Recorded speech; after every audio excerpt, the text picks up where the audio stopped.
आज आम्ही मस्त सकाळ सकाळी आम्ही सोनमर्ग मध्ये आहोत आणि आमची सकाळ बघा किती सुंदर आहे.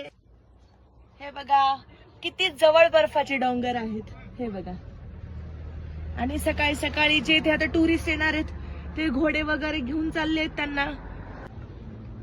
आणि रिद्धू काय करतोय? पिस्ता खातोय. आमचं एवढं बॅड लक, पाणीच मिळत नव्हतं. फायनली ते एक नळ सापडला आणि इथे ते घोड्यांसाठी त्यांचा चारा बनवत आहेत. मला मका दिसते आणि गहू ज्वारीच्या वरचं छिलकी वगैरे काय दिसतंय ते. तर नदीच्या किनारी आम्हाला अशी गाडी घेऊन जायची होती. असं कोणतीच आम्हाला प्लेस मिळत नव्हती. आम्ही फायनली इथे रस्ता होता या नदीच्या साईडला. मस्त आम्ही चिकन घेऊन आलो होतो. एकदम छान चिकन मी बनवत होती. रिद्धू त्याचं खेळत होता माती बाहेर. तो खूप खेळला आणि मस्त चिकनची भाजी पण खूप टेस्टी झालेली होती. आणि आमचं हे खूप दिवसापासून चाललं होतं की नदीच्या साईडला असं बनवून आपल्याला खायचं आहे, कॅम्पिंग करायची आहे. आणि मग आम्ही मस्त जेवण केलं आणि झालं असं की आम्ही नुसतं तिघच असल्यामुळे ना कधी कधी सेफ नाही वाटत.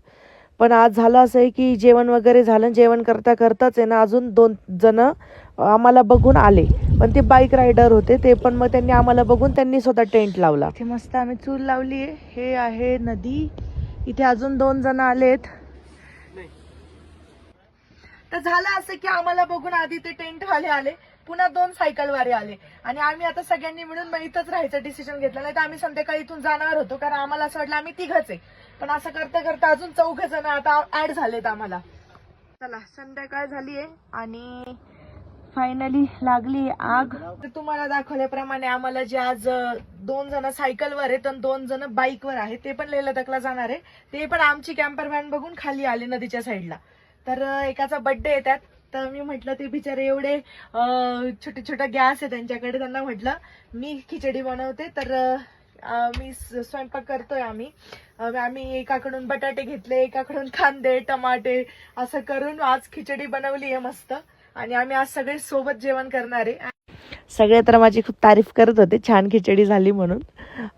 त्यानंतर मग गरम गरम सगळ्यांनी खिचडी खाल्ली आणि आम्ही मग केक कट केला. आम्ही शिऱ्याचा केक बनवला होता. असा होता आमचा दिवस. So good night.